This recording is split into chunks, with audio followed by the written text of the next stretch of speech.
James LaSure from NBC's Las Vegas. どうもこんにちは、ヒーローズの岡マーシー。 NBC is looking for comedic films with diversity in mind. Diverse writers, directors, themes. どうもこんにちは、ヒーローズの岡マーシーです。 You obviously know the deep dark secrets of Jack Sparrow, and I guess he knows yours. Does he ever surprise you? Has he surprised you lately? He's definitely surprised me in moments. You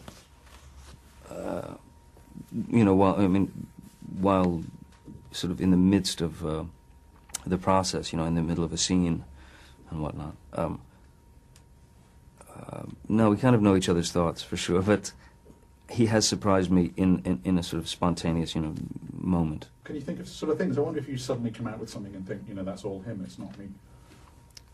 Oh, it happens a lot. I mean, I couldn't. It'd be very difficult to be to be specific. Yeah, I can't think of one specific moment, but I mean, it does happen a lot. There was a lovely shock, surprise about the first. Give us a shock, be something unexpected. What's unexpected about it? But I think too for. I mean, although I think it's you know stands on its own very well as you know as a good film, I think that 2 had a greater responsibility than 1 or 3 do, in the sense that it was the sort of glue that you know and 3 feels like to me that it's closer in tone to 1.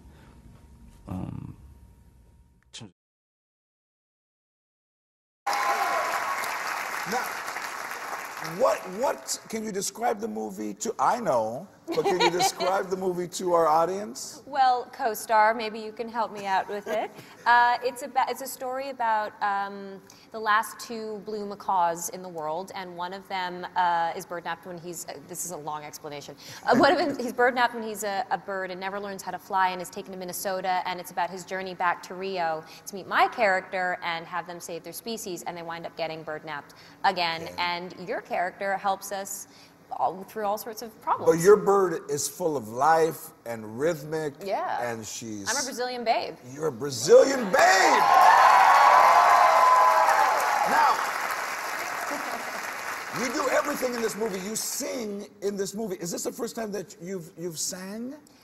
It's not the first time I've sung in a film, but it's the first time. I mean, the music is Sergio Mendes and Will.i.am, so it's the coolest time I've sung in a film. So, but in the movie, you also get to speak. You speak Portuguese. I do. I get to. I have 3 lines, and the first one I nailed, and the second one took an hour.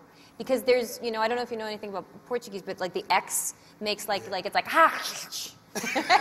So the first line is "Quem é você?", which I knew how to say, and the second one is like "Que você anda fazendo aqui?" He's kind of a guy who's doing all the right things for all the wrong reasons.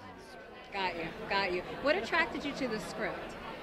You know, I've done huge movies, and I've had a ball doing all these different films, and I wanted to do something just to expand, like just to do stuff that was like stretching myself as an actor. Do you know what I mean? Like I kind of, this character kind of terrified me, and how I would kind of pull it off, because you have to be on board with him as the leading man, and yet what he's doing is. Looking strong, and Tom Ford was by her side as she celebrated her directorial debut at the powerful In the Land of Blood and Honey. What was it like the first time you said action? I was very shy. Somebody filmed it, and I think I say it very action, and nobody could hear me. So everybody kind of said, "You're gonna have to suck it up and do better than that, and commit to do." By the end, I was proper. Well, you know, we're like I always try my stuff out on her, and it's you know it's one of the joys of being with someone that does what you do. I asked her if she would ever direct you, and she says, "I don't know if that'd be so good for the relationship." In a second. There you go. He said. De lo que es jugar un mundial y estar metidos en un mundial, pero no me gusta ser favorito ni antes de llegar a Sudáfrica ni en el presente. Que Luis Fabiano había dicho durante una conferencia de prensa que fue un gol con la mano de Dios. No, este fue con el brazo. No podemos comparar. Este la bajó con el brazo.